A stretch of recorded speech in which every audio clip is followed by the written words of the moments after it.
going on, guys? How you doing? Hope you're having a good one out there. What is today? It's the 25th, April 25th. Spring, man. It's springtime, and I think we got like less than 2 months before it's summertime. So time is sure marching on like it always does, like it always has, and we got to make the most of it. We have to make the most of it, man. So right now I have a drumstick here, and I've been really trying to nail down that little twirl that really good drummers do. Kind of see what I'm doing here. So I got my index finger, I got my middle finger, and you put the stick in between your index and your middle finger, and you kind of like twirl, you twirl it around. You do like little figure eights with the stick. And you're not really doing like figure eights, so to speak, but the shape that it makes when you're twirling it correctly is a figure eight shape. So you can kind of see that right there. Don't really have a lot of room, but you know, watch that. I don't really have it totally down, but yeah, something like that. Yeah, I'll get it. It's kind of weird because I'll get it and then I won't get it, and then I'll get it again. So it's just kind of one of these things that you just got to keep cracking at it until it finally clicks. And that's what practicing most things is like. Most things is like that you aren't naturally good at. You have to keep just kind of banging away at it until it finally clicks. And you can all of a sudden do it. You can all of a sudden do that thing. It just takes some time. It takes some commitment. It takes, going through a couple cycles of feeling like you have it and then not feeling like you have it and then feeling like you have it again until it finally sets into place. So yeah. So let's get to the point. I'm here, sitting in my car, on the way over to my folks' house to play drums, making this video because I just lost my job. I decided to take on automobile sales as a career. And all that I can say now that I'm no longer there is that was one of the worst experiences of my life, being a car salesman. I'm not knocking on anybody, and there are some good, genuine car salesmen out there who are good at their job, and I mean, shit, man, you can make a lot of money. But my overall impression of that industry and that lifestyle is it's sleazy. It's sleazy, and unfortunately, it lives up to its name of being sleazy. It is not genuine, and it is not a real honest profession. One of the things that irritated me the most is this whole thing about making a friend. Making a friend, okay. So when you're selling somebody a car, you're making a friend. That's what they tell you. But are you making a friend? No. You're there to sell them a car, case in point. And yeah, sure, you might really click with somebody. You might really vibe with somebody. They know what they want. And because they know what they want, you know what to sell them. And it's not like this weird back and forth. But in most cases, you're there to sell them a car. And most salespeople aren't thinking about that person so much once they get in that car and they drive off the lot. They're thinking how much money they made. And if the customer was a pain in the ass, they're thinking, well, shit, that's sure relieving that I don't have to deal with that person anymore. And not just that, but am I going to get a bonus for putting up with some extra BS this month on my commission check? Shit like that. I'll give it to you how I see it.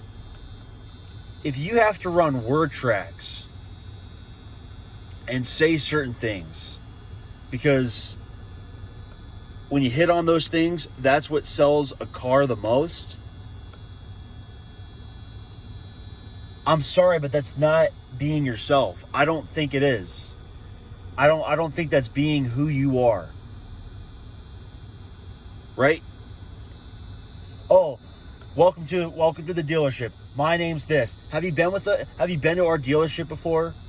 Let me offer up the Kendall Select. I'll tell you what the Kendall Select is. The Kendall Select is going to give you all the information that you need about 4Runners to help you make an informed buying decision. Does that sound good? You can be the judge, but does that sound genuine? I don't think it does. Now, somebody might chime in here and say that it does sound genuine, but I don't think it does. And even if they're saying that it's genuine, it's not genuine. Real genuine, what's the word? I have such a hard time with these words. Let's throw genuine out of the equation. Let's use authenticity. Real authenticity comes from just you, the heart, saying what you say in the moment, not putting on an act, not, thinking you need to perform, which is what sales is, most of it, particularly car sales. It's performance based.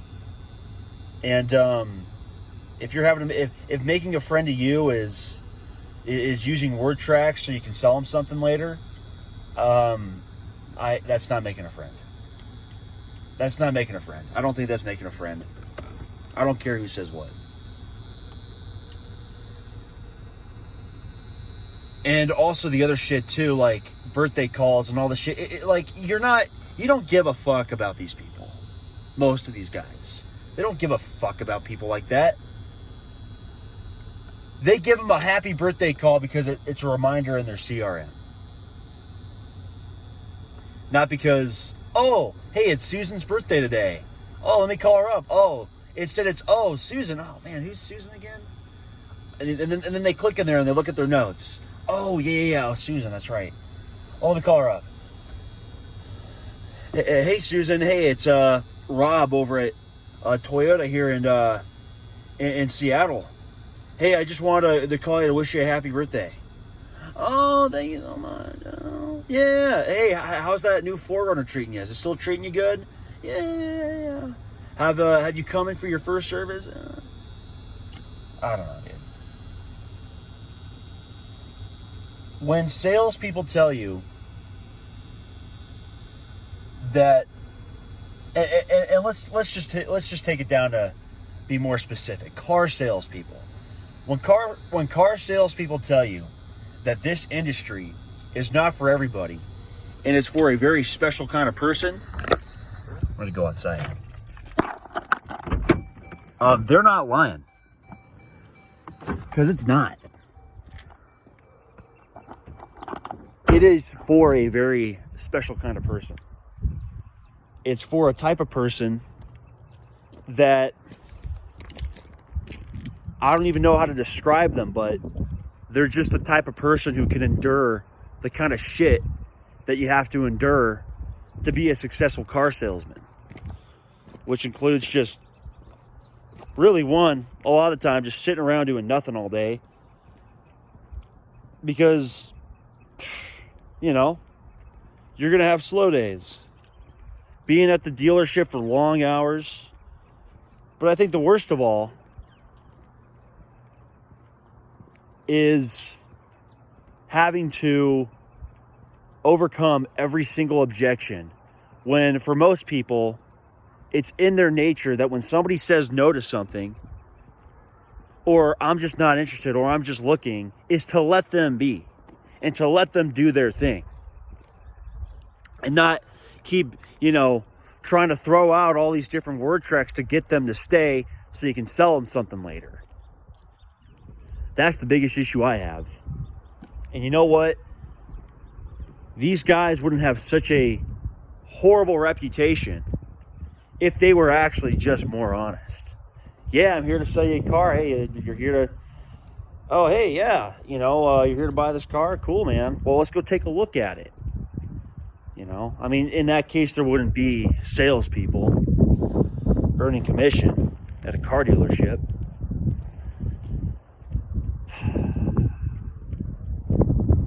So,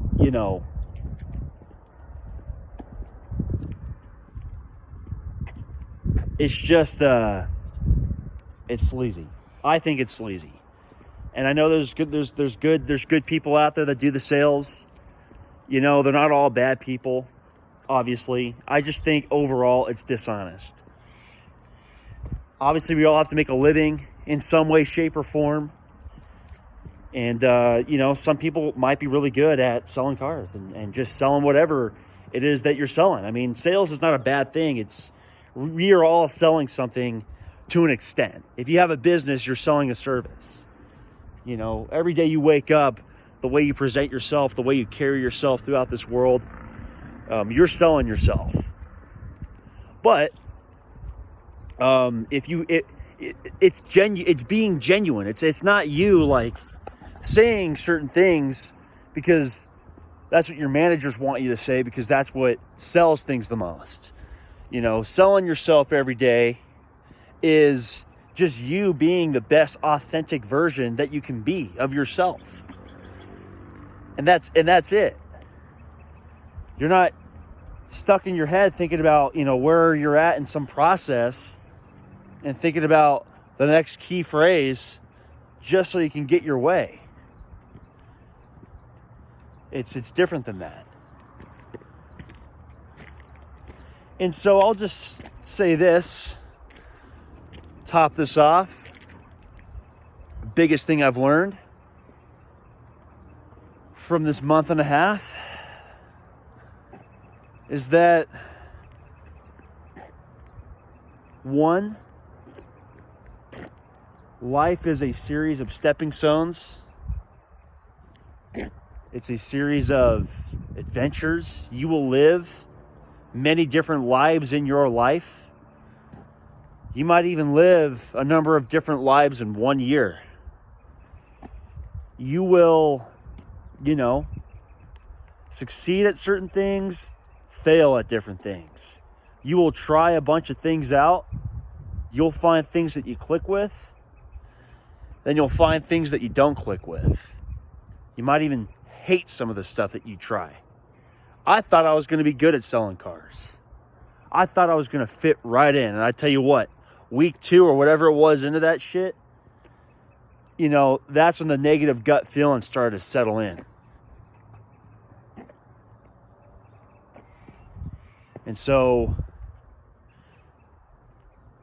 it was a mutual agreement between me and the general manager of the dealership after he took me on a detailed walkthrough of the sales process, had me do it. He was the customer, I was the salesperson. Walked me through it and, just pointed out that, hey man, this isn't for you. This isn't where you belong. I'd hate to have you stay here spinning your wheels. You've been here a month, a little over a month, and at this point you should at least be able to understand the process. And I'm just not seeing you do that. This is what he told me. And you know what? I didn't fight him. I didn't get mad. Obviously, I was a little disappointed because this is the 3rd job I've been through in the last year. But he was right. I was wanting to leave, and he just beat me to the punch. So, with all that said, whatever the next move is in life, whatever the next thing is that you try, I think the best thing that you can do is refrain from the type of thinking that this next thing is the big thing. It's the thing that's going to work. It's the thing that's going to, make everything fall into place. Because most of the time it's not. Really, the way life works is when you remove emotion and you remove any kind of like grandiose thinking, right? You need to stop thinking like your life is a movie. That's when things happen more. You know, the best days you have they're not planned. They're like spontaneous. You know, it's not thinking of the next big thing. Like, oh, this next job I get, this is going to be the thing. Could be, but it also could be not. And if it's not, no big deal. It's a stepping stone towards the thing that will work out. And the thing that will work out, it's oftentimes one of the most unexpected things. Right? The person that you fall in love with, you're going to meet them at a time where it's unexpected. The time is probably not going to have a lot of significance. And I'm just saying this because the mistake I made here is I thought that this was going to be the thing. And it sure as hell couldn't be farther from the truth.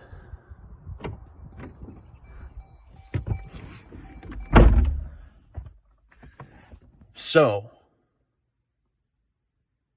learn to just, and this is a lesson to myself, learn to roll with the punches, know yourself, know what you're good at, know what you're not good at, know where you thrive, know where you don't thrive. Bigger than that too, know what you want to be better at. Know what you need to improve. Know what you want to get better at. You know those things, and you don't know them right away. Life becomes more enjoyable.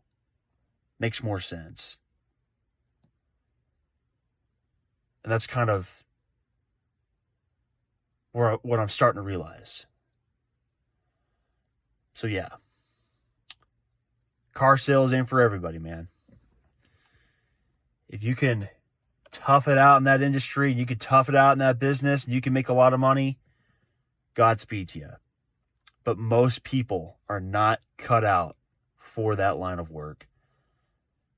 And I'd advise most people, to not give it a go. But that's just me. Alrighty. Well, you guys have a wonderful rest of your weekend. I will be back again soon. You guys take care. Peace.